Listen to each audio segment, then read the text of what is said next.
Hello and welcome to TK, Coach on the Rocks. Lovely to see you this wonderful Wednesday. Hopefully you are having a great day. At least I'm not having any lighting problems in my Sky office, which is positive, although, one likes spring. Today I wanted to talk about the value of really thinking analytically when doing improvements and experiments. So you might have seen yesterday we had a wonderful webinar, Humble Associates about burnout. So this is something you might want to have a look. It's in our profile, and there's a new one coming about leadership development. So feel free. It's a bit of a plug, but I think our webinars are actually quite decent.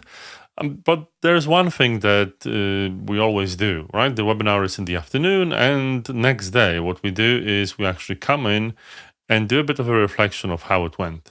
The whole team, right? The people that myself and Arif, which were leading it, and others that were watching and were keenly taking notes. And there's a lot of feedback to the delivery, to the technical aspects. There's always stuff to improve. Hopefully, you can see that we're improving.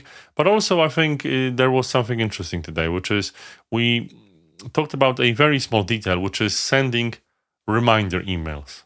And we had a very incredibly long discussion. Half of the morning was actually consumed by a large group of people talking about, is it the best idea to send the reminders on the day of the event or the day before? And I thought that, I was obviously a part of this discussion, advocating for one of these solutions. And what I've seen is there were some passionate opinions. And I guess that's good. But, after a couple of years, we really focused on the data. We really focused on designing experiments. We really focused on designing hypotheses. And I think this was quite a good and valuable discussion, I think, because it was rooted in data. But the challenge is when you don't have data. As Deming would say, you probably need to measure quite a lot of things, but be careful what you do, because what you measure will improve just because you measure it. But the thing is, it's much easier to do continuous improvement if you do things in a continuous cycle. I remember way back when we were doing our webinars, or actually workshops back then, once every month. So I had to wait a whole month to get another opportunity.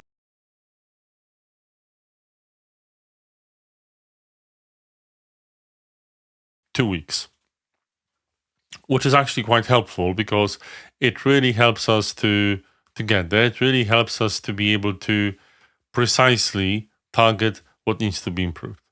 So my advice is, it's not analysis paralysis if you have data and you put a time box together, but also if you want to improve, do things frequently, do them often, and then you will be able to feel safe, like your test and learning. If you're doing something every month, if it's a long cadence for you, you might feel a bit protective about what you're doing.